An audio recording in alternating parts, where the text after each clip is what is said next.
Dude, boy band, the height of the boy band craze was my sophomore, junior, and senior years in high school. And then my gosh. My freshman year in college. Third grade year. Kindergarten graduation year right there. JJ, that's gotta hurt a little bit.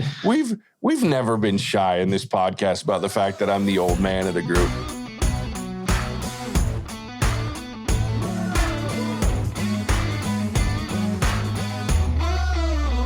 Welcome to the What's Up Verdict podcast, where we fashion ourselves cinematic judge and jury. My name is JJ Crowder. I'm here with my co-hosts, Mattson. Better read than dead. Alec Burgess. Let's get it. And Casey Ridge. Sorry for the swears. We appreciate your help going on the podcast. Go ahead and hit that follow or subscribe button. Tell a friend about us. Go check out our website, whatsupverdict.com, where you can listen to all of our episodes, sign up for our newsletter, get exclusive content and updates. And as always, we appreciate if you go to Apple Podcasts, Stitcher, Podchaser, or Spotify and leave us a 5-star review. That's the best way to help us grow the podcast. We appreciate that. The question we always ask is if you ever find yourself wondering if you should spend the time, money, or both on a movie. Each week, to help with that question, each week we put a movie on trial, discuss facts, pass judgment, and let you know our verdict. Today we're reviewing Turning Red. It was released March 11th, 2022. It was written by Domi Shi and Julia Cho. It was directed by Domi Shi. It stars Rosalie Chang, Sandra Oh, Ava Morse, Maitreyi Ramakrishnan, and I'm sure I screwed that up, so I apologize. Hyen Park, Orion Lee, and Wai Ching Ho. A 13-year-old girl named Mei Lee turns into a giant red panda whenever she gets too excited. If you haven't seen this movie and you want to avoid spoilers, now's the time to pause the podcast, go watch this movie, come back, pick up where you left off, because we're about to spoil the shit out of this thing. Yeah, so let's dive into Turning Red. Very interesting movie. Where do we even start? I don't know. The only thing that I really have anything to talk about, is at the end. I was so confused by most of this movie and feel very underqualified to speak about anything that's going on early on in this movie. Casey, what were your thoughts as a female? I'm pretty sure we got done watching it, and the first thing out of my mouth was, I could sum up this entire movie with a 30-minute TED Talk. That already exists, by the way. That's fair. Which TED Talk? So there's a TED Talk that is girls are raised to be perfect, boys are raised to be brave. And in that TED Talk, so I'm watching this movie and I wanted to like it more than I did based on the preview. I thought it would be more fun than it was. But I'm watching this movie and I'm like, okay, yeah, I get it. And I see where they're going and I see what they're trying to do. But I was distracted by a lot of the body proportions were wrong and off and weird. And I am all for body positivity, have lots of different shapes and sizes. But you have a teeny tiny girl with really big legs. And I guess I got distracted by some of the animation. But you really are as a girl, you really are taught to be perfect. You're taught to do what you're told. And you're not really there is this whole level of self-discovery that you go through. And you really don't want to hurt anybody's feelings and you don't want to disappoint anybody. And so there really is inner turmoil. And at least for me, growing up as a little girl, trying to find who you are and trying to be able to have permission to be who you are versus who you're raised to be or who your parents want you to be. I mean, it was really deep and I could see how I took it, based on the relationships that I've had and whatever else. I had this whole internal monologue with myself about, I had those same feelings. I was able to identify with the little girl and what she was going through and the mom and what she was going through. And you don't know how to deal with your emotions as a little kid and you're trying to figure it out. But I don't think this movie, I think that was what they were trying to do and trying to get across because eventually she does find herself, but I don't think they did it justice. I love that you have this female focused story of finding yourself and this story of self-discovery. But if you're going to do it, and it's kind of the first one of its kind, then do it justice and tell the story without some of the added bullshit. Because at the end of the day, it just got muddled. Massive giant panda. Yeah. And then the mom, who's some fucking angry ass crazy panda, 17 times larger than everybody else.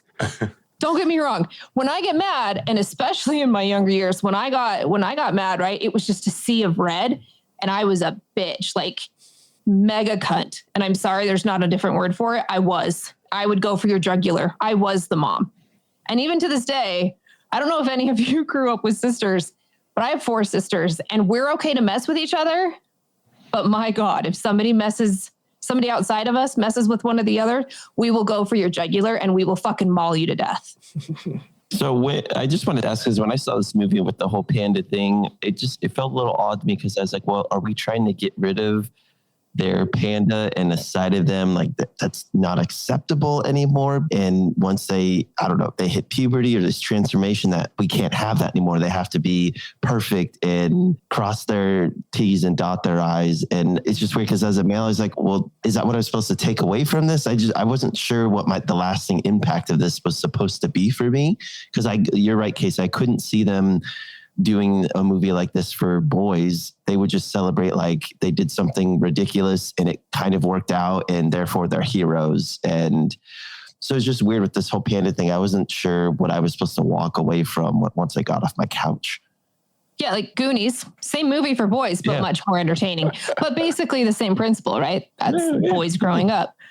Peter Pan, right? I mean, you could choose some Disney movies. Fair. But like, you really are, to give some perspective when you're growing up.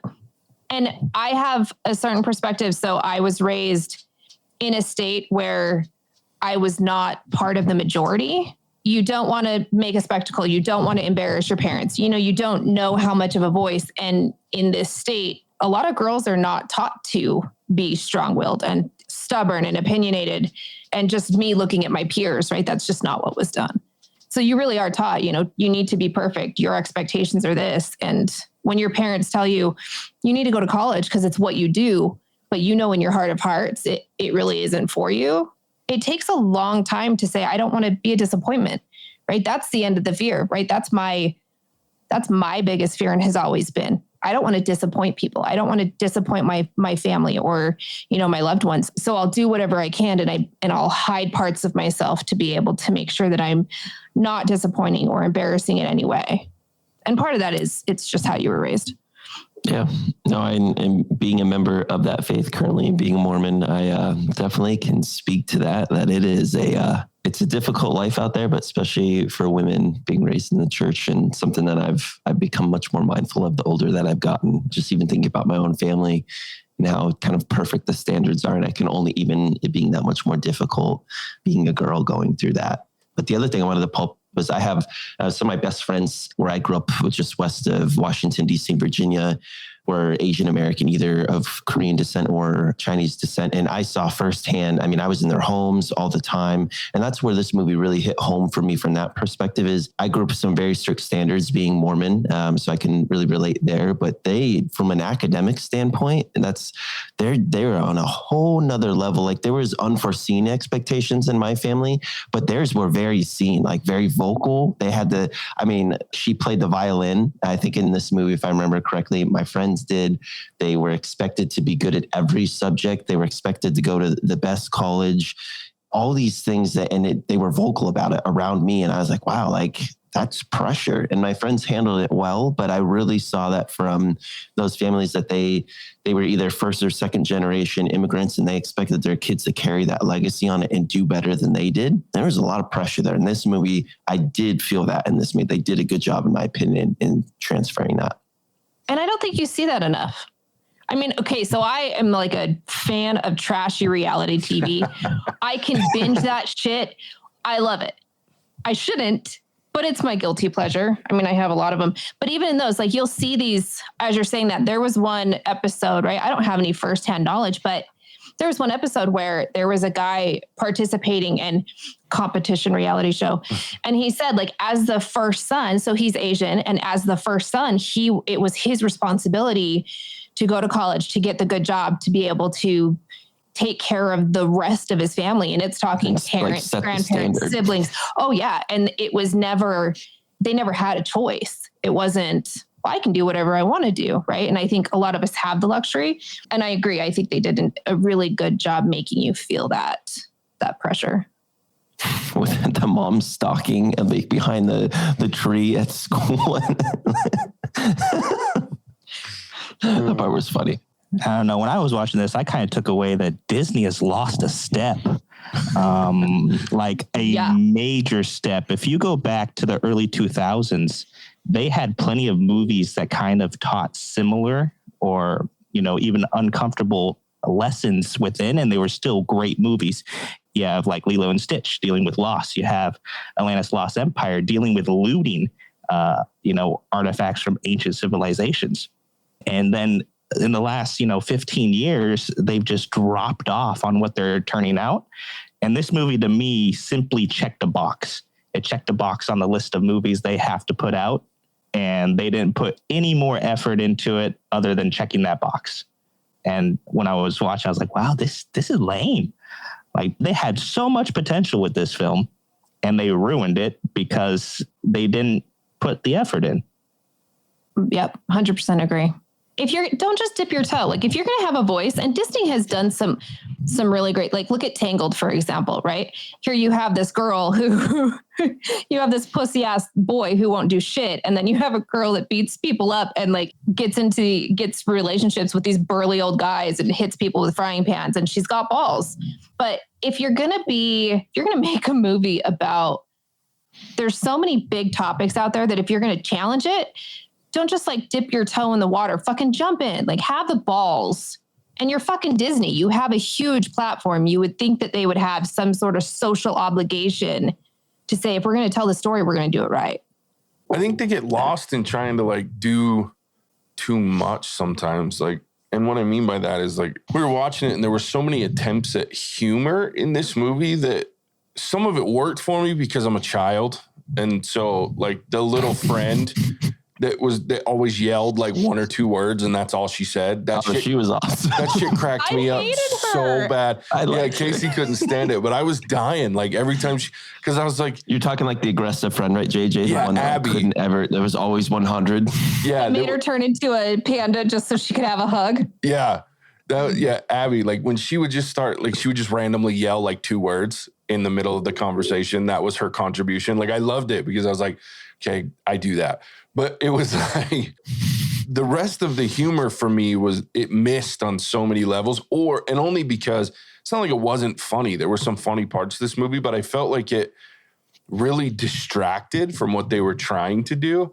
And I think the fact that you have this girl that's turning into a red panda randomly or every time she gets pissed or excited or happy, or she's using it to make money is comedic enough in and of itself that you didn't have to push the extra levels of humor for me to enjoy that. I think I would have enjoyed it more if I wasn't in a moment thinking about the serious topics that they're trying to cover. And then all of a sudden this random bit of really not great humor was forced in. And I'm like, weird. And I don't know, maybe I'm just so out of touch with teenagers these days that is humor and that's what they find funny and I miss it. But that for me was the big struggle. But I also think and just to get this out there with this movie, I was thinking about it near the end of it going from a child's perspective. And I don't have kids. I have nieces and nephews, but nobody was around. It was just a couple of adults watching this shit last night. But I think from a perspective of little kids, I think it would have been entertaining and funny. But they're also not there to grasp the bigger social aspects of what's going on either. Well, and if you take it back, if I was a little kid watching this, if I was a little girl, like what lessons are you teaching me? So now all of a sudden I try to tell my mom about a problem. She glosses over it. She doesn't really pay attention. She automatically assumes that I'm going through my period. So she throws a whole bunch of really fucking embarrassing shit at me. And if you're a mother, don't teach your daughters about pads because they're not going to use them. Fucking that's what you get. And you get 17 different boxes of the wrong feminine hygiene product because God damn it, they're going to get made fun of. I know you're men. Yeah. It makes you sound like you're wearing a diaper. Oh.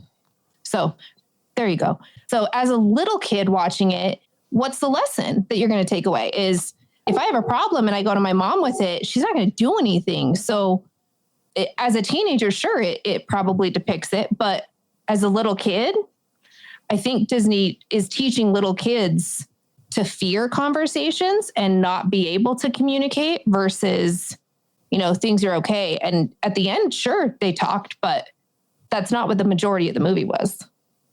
I think part of what Disney can get in trouble with now is this movie to me wasn't made for like the littlest of kids, like your 4 to 7, 4 to 8. And that's actually something I've read a lot of Facebook or Instagram comments on this. There's definitely some mommies out there that are not happy, but even my own sister-in-law, she has a 10-year-old daughter, but then like a 6-year-old son. And she's totally great with her 10-year-old daughter watching it, but her 6-year-old son, as she watches, she's like, I just don't think he's going to understand some of what is trying to be taught here. And it just felt like there was very mixed messaging, as Casey just kind of brought up. And I think part of that's on Disney, because the way that this movie was marketed, in my opinion, it just looked like a kid's movie that I would expect Disney to pop out. And the audience, as we saw this, to me, is like preteen, early teen. And Disney could have done a job like scoping it that way. And I think it would have helped a lot of people to understand what direction this movie is trying to take, and would have saved them a lot of the backlash that they've been getting from moms that started to watch and had their kids there that were too young for this. They're like, whoa, I'm not ready to have these conversations, and I don't need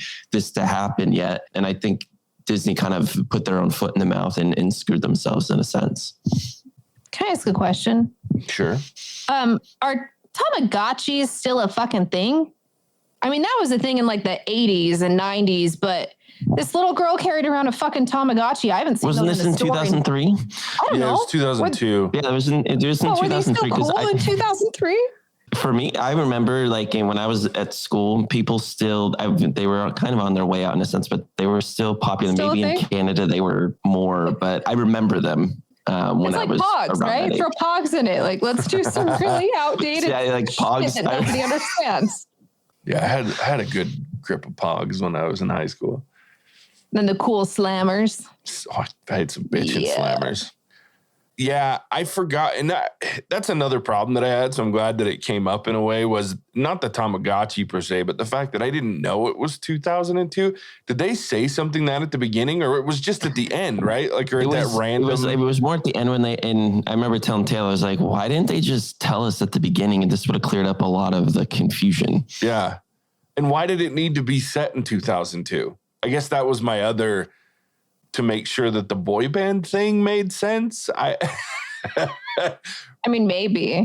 That's the only, I just think, like, how hard is it to put a 2002 blurb up there? I will say that I clicked on the produce. They had like a 45-minute thing on Turning Red behind the scenes. My nephew clicked on it. We watched it for like 9 minutes, and I think the producers, they were all female and everything, which is very cool, but they wanted to go back to more of their time period and tell their story through that lens, which is fine. But again, like JJ said, like, just give us some context. Mm-hmm. Yeah, like I thought we were in modern day until she's hopping around on a roof and was like something about 2002, and I'm like, wait, what? How did we get to 2002? And why didn't I know this? Like, that makes a difference on how I perceive. I didn't think 13-year-old girls lost it over boy bands, because I didn't think there were any real boy bands anymore at this point. I think 13-year-old little girls will always lose it over boy bands. Sure. And I suppose I should say that I just don't think there's any out there right now. It's mostly like, hey, what's the solo band artists? Aren't Backstreet Boys back? I mean, they were in concert, right? Yeah, but were Backstreet Boys ever really the K-pop here? group that their song is called Butter? They're very popular. Well, and even in the what 2010ish, wasn't that Bieber? Wasn't that when Bieber Fever came out? I mean, like, you could say One Direction in a sense is a boy band. Yeah. They're the in most a sense recent. as well. They're very Isn't popular. there some like Korean boy band? Yeah, like it's the one that their most popular song is Butter. I don't know what their name's called, but they're very, very popular. There's also a boy band that like the name is just a bunch of letters, right? I don't know. Maybe. I just don't keep up with it enough. See, that's my ignorance I'm not showing. a boy band fan, so I have no idea. I haven't liked a boy band since like 1998. So Whatever. You're totally a closeted 98 Degrees fan. I had all their CDs when I was in like 8th grade. Casey, tell us all JJ's secrets. I don't actually know if he knows who 98 Degrees. They were just like the least popular of the boy bands that I could think of. Of course I knew who 98 Degree was. Dude, boy band, the height of the boy band craze was my sophomore, junior, and senior years in high school. And then my gosh. My freshman year in college. 3rd grade year. Kindergarten graduation year right there. JJ, that's gotta hurt a little bit. We've never been shy in this podcast about the fact that I'm the old man of the group. I'm up there. I was going to say father figure. Yeah, exactly. Yeah. I was going to say, I'm with Casey on, I'm not minimum 10 years older than everyone else in the room. Nope. So, and hey, I liked the Backstreet Boys back in the day. Hey, I won't. I have didn't no get into secrets. NSYNC until JT got on his own, though. I liked NSYNC, but I mean, it was Britney Spears for me. Not gonna lie. Of course it was. Oh yeah, see, I was a Christina Aguilera fan. Me too. Then, yeah. Oh, but she was awesome too, though. I forgot about that. She was pretty awesome. And then I did like NSYNC after their first album. Their first album was so cookie cutter boy band shit that it was like eating too much candy. I was like, Jesus, this sucks. But their second album, that No Strings Attached, I think was the name of it. That was a pretty fun album. It's not great music, but who makes great music these days? Like music hasn't been good since the 80s. Fuck. Hey, no, 90s, early 2000s alternative has some fantastic shit in there. Yeah, so it was funny to watch because, like I said, when I was in high school, that was all the boy bands were everything. That was, like I said, I think if they told me it was 2002, I'd be like, okay, that makes a lot of sense because that's the way it was. Did that kid that threw the party, did he have the Band-Aid on his face the whole time? Yeah. Was that a reference to Nelly? It had to have been, which would have been the right time. 2002, that would have been Nelly fever, man. So I really think. Taylor kept being just like, what's on his face? I was like, I'm pretty sure they're paying like some homage to Nelly. Yeah. I think that's what it was. And again, that was another one that when they said 2002, from then on, I'm like, oh, I get it. Like, I get the Band-Aid. That was a thing. So many missed things that I didn't get until late in the movie because I didn't know it was taking place in the early 2000s. One of the comments that I was just reading a lot in preparation for this, I saw a lot of moms call it. There was a point when they were talking, I can't remember who said it, but they were talking about that boy band in the movie. And then Four Town. Yeah, but I think there's 5 members, if I remember correctly. So they're like, why is it Four Town? Which made me laugh. But someone said like, oh, that's just like stripper music or whatever. And it was little comments like that if this is geared towards kids or late kids or whatever, I was just a lot of moms as I was reading were very like annoyed that a comment like that would make it into a Disney movie, and just wanted to see if you guys caught that or if you have any opinions to that. I didn't that catch one on parents. I didn't catch stripper music. I thought she said it was like. I remember the stripper. Yeah, the mom said that's stripper music. Yeah, I do remember that line. I don't know. Like, I feel like that's just being overly sensitive. If you've watched Disney movies over the last 20 years, that's the least of my concerns, is a parent calling music something that it's not based on their history with music. Like, that doesn't surprise me and it wouldn't offend me at all. Because I'm like, I think about like, I go back to, I think I've mentioned it on this podcast before. One of my favorite animated movies is Robots. And the funniest son of a bitchin', when they go walking by the bathrooms and the men's is a power cord, the end of a power cord, and the females is an outlet, like I fucking lost my shit. And like those moments, there's so many other dirty moments that are way worse than a mom freaking out and calling music stripper music. I mean, my mom used to call my music devil music when I listened to heavy metal when I was in high school. So stripper music, that shit's mild compared to what my parents used to say to me about my music. Well, and Disney has a reputation for that shit too. Like you look back at, do you remember when like this big news story came out and it was the priest or something in Little Mermaid that got a boner, or in Aladdin, there was that whisper in the background that said, take off your clothes. I mean, Disney has had sexual innuendo for as long as Disney's been around. So if your issue is that they said the word stripper, then maybe you need to, I don't know, maybe you need to look at your yourself priority. Why? Yeah, exactly. Yeah, because I'm sorry, what's wrong with stripping? If that's what you want to do with your life, hey, I'm all for it. I don't care. I know that that's probably not a parent's first dream, but don't project your shit on your kid. Don't fuck up your kid. I was going to say, one of the problems I had with this movie was kind of the way they spun that be true to yourself idea. Because the problem is that, and Disney's guilty of this all across the board, is that they paint this picture, and society has helped that if you be yourself, it's all sunshine and rainbows. The problem is with being yourself is that it sucks. Like you will get beat up, you get kicked, you get, just absolutely curb stomped in the pavement. And then when you get to the other side of the shit, that's when, you're able to deal with it.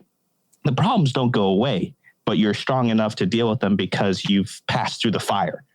And I think this is one of the reasons why we have such high depression rates, such high suicide rates among young teens and adults, is that they aren't being taught that. What they're being taught is be true to yourself, but they're leaving out the fact that if you are true to yourself, your life is going to be shit until you are strong enough to weather the storm. And they should be teaching, hey, I'm in your corner for this tough time that you're going through, instead of, oh, you know what, just everybody will accept you, because the world will not accept you unless you are in agreement with the world. And so when I was watching this, like, full of clicks. High school never ends. No. 1985. And if you're a little weirdo, like if you are being true to yourself and you're a little weirdo, like school is not a fun fucking time. If you're not a football player, if you're not part of the in crowd, if you're part of the wacky ones, no, that shit haunts you forever.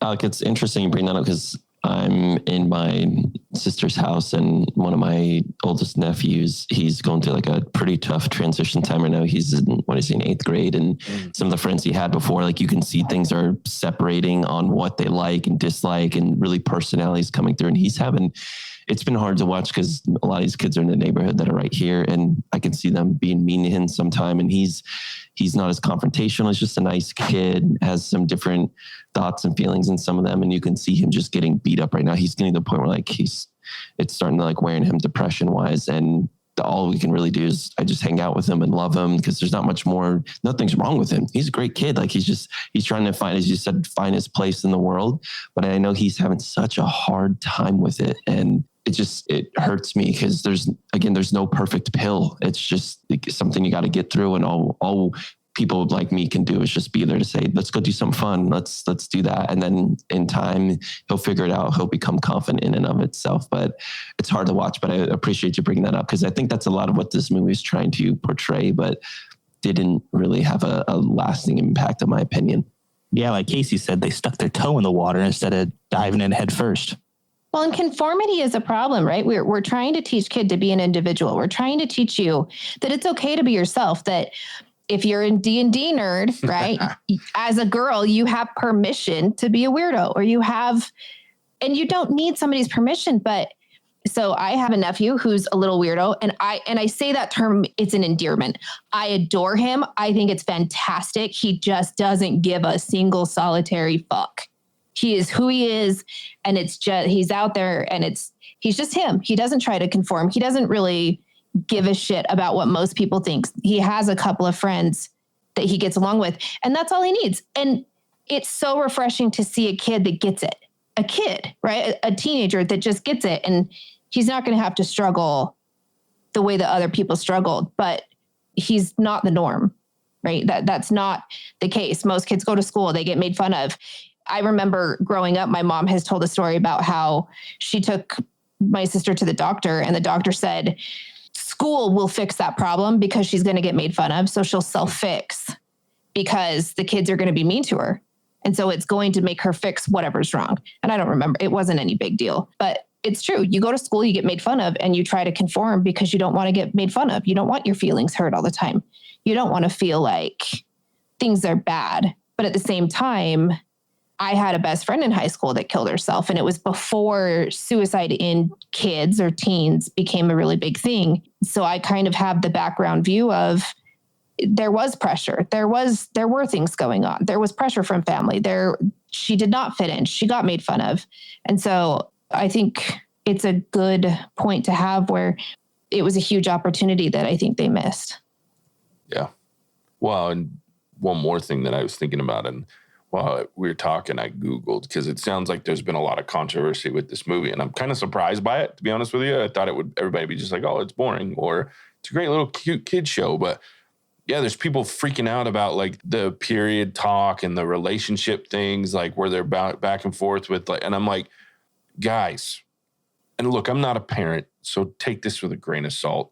I am an uncle to a handful of kids, and I've had some conversations that I'm sure that their parents wouldn't love, but I don't understand the fear of having a conversation with your child. Like, so they see on TV or this movie that talk about a period or talk about sexuality or a relationship and flirting with different people, or even the part where this, you know, these kids are like, one kid's kind of like her perpetual bully until they become best friends, which happens so often is ridiculous. But like, stop being so damn scared of telling your kids. And I look, there's an age where certain things you don't want to have full on conversations. I'm not telling you to talk about intercourse with your 9-year-old child, but not because I think that it's going to damage them. It's because they're not going to understand it, right? You have to wait until there's a level of understanding. And trust me, 13-year-old kids, they understand it, especially nowadays, even worse than in 2002. And if you think they don't understand it, you're fucking up in the night and you're going to end up with a very young grandchild. Just be prepared, because look, stop being afraid of having these conversations with your kids. As a kid, when I was younger, yes, it was embarrassing. Like, I didn't want my dad to talk to me about sex, but you know what? I'm glad that he did, because I understood things better. And so stop being afraid of it. And if you're offended by this movie, it's because, in my honest opinion, and it is my opinion, you're afraid to have that conversation with your kid. And if they're too young, tell them, you don't need to worry about that right now. We'll talk about it in 2-3 years or whatever, when it makes more sense. Or ask questions. Well, what do you already know about it? Have you ever heard of that before? Don't be afraid to have a conversation like they're little adults, because they're going to be at one point. Stop treating kids just like they're ignorant little kids and don't deserve to know things. Treat them like they can, and they're going to grow up better. They're going to be able to actually be little weirdos and be more confident in that fact, because they feel like they have knowledge. At least that's my opinion. And what do I know? Well, put your goddamn phone down. That's fair. You know what I mean? Like, just ask your kid how their day was, and then actually fucking listen. And don't listen to respond. Listen to what they say. And if you're doing that, then you're able to help them self-discover and build this place where it's okay to talk. And it's not, even if there's pressures, you can help them understand it, but you'll be able to help them develop those critical thinking skills and be able to come to terms with, it's okay if not everybody likes you, right? It's okay. This is why people sometimes are mean, but that's what makes us better humans. It's what makes us a better contributing member of society. There are so many topics that are no longer taught in school, and I'll get on my high horse about sex ed. I'm sorry. They took sex ed out of school. And if you're a parent and you don't feel comfortable having that conversation about sex and you're thinking that they're going to learn it somewhere else, I'm sorry, they're fucking not. They're going to learn it from watching a porno, and then you're going to be surprised about having a 13-year-old teenage mom. It is your responsibility as a parent to educate your child and to make sure that your child feels loved and supported. And I had a huge problem with this movie because here you have this kid who, she gets off of school. She doesn't think she can have any fun. She rushes home, and you can see there's some anxiety there. She rushes home and then works at her family business. And then it's dinner time and it's like, oh, well, your dad got dinner ready. And then she gets poked and prodded and told what to do. I didn't hear the mom ask, hey, how was your day? How are your friends? Right? You have raised your daughter to be perfect, and then you blame all the friends for everything, and the daughter doesn't think she can tell you that she thinks differently. So on one hand, we're telling you, yeah, be yourself, find out who you are, it's okay. And on the other hand, it's, well, but your parents are going to be fucking assholes. Kids are going to be assholes. You know, your friends sometimes are going to be assholes. You're not going to be able to deal with it. What the fuck are you doing then? It's true. I like that you brought up the phones, Casey, because I work for a family entertainment center, essentially an indoor fun park. And until recently, I was actually in the park working. And I cannot tell you how many parents drop their kids off, and then just mentally check out. Like, they're still in the building, but they are on their phone, and it's break time for the parents. And it's crazy because we'll have parents multiple times in their visit, same parents, come up and say, I can't find my daughter, I can't find my son. Jesus. And we're sitting there. We know who the kid is because we've already found him 6 times. We're like, they're right behind you. Did you even look? Like they're right there. They're the one that's trying to climb out of the toddler area that you stuck them in while you went to go on Instagram. Wow. And so it's a huge problem with the parents that, are just putting off their parental responsibilities because it's too hard or it's uncomfortable or I don't really want to. So we have this generation essentially of parents that don't want to be parents, but they have kids. They just want the fun aspects of parenting, which is the, kind of the familial hierarchy of, oh, yes, I have kids, which means you have grandkids. So I'm your favorite child.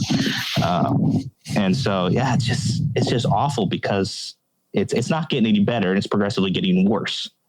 Mm-hmm. Yeah. It's like puppies. People get puppies because puppies are cute and happy and smiley and they're really fun, but they don't want the dog. And so when it comes time to the dog, you don't want the dog, great. You'll just drop it off at the shelter and you have no concept in your mind about what that does to that animal or what the cleanup looks like after the fact. You have a kid who you're on your phone the whole time. You're not really ignoring them. They're not really feeling, even if you're there, if you're not present, right? If you're not intentional with your actions, that child is not going to feel like you give a shit just because you were there, right? I mean, I have a sister who does a phenomenal job with her daughter and they do fun things all the time. And she really is present with her. And they talk about her day and they have this amazing relationship. And it's really cool to see that. You don't see it very often, right? It really is like, I'm going to do my own thing. I'm going to be on social media. I'm going to play this.